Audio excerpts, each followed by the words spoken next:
Download this code from codegive.com, link in the description below. Sure.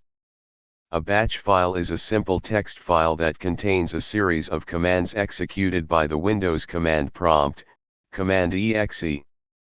Batch scripting can be used to automate tasks, including opening URLs in a web browser.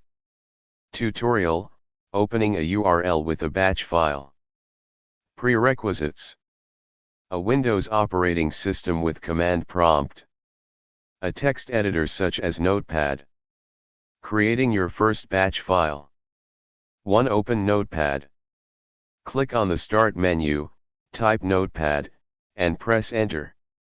2. Write your batch script. In the Notepad window, type the following commands.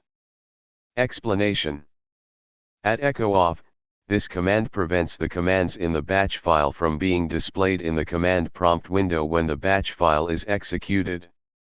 It makes the output cleaner. Start: this command is used to open a program or a file. In this case, it's used to open the specified URL in the default web browser.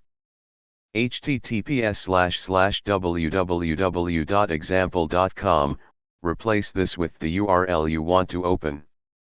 3. Save the file. Click on File in the Notepad menu and select Save As. In the Save As type drop-down, select All Files.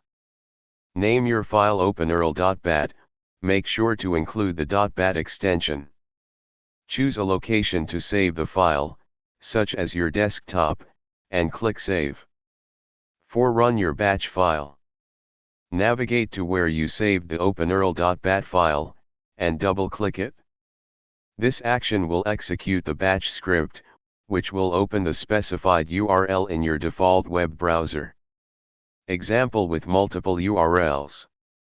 You can also modify the batch script to open multiple URLs. Here's how.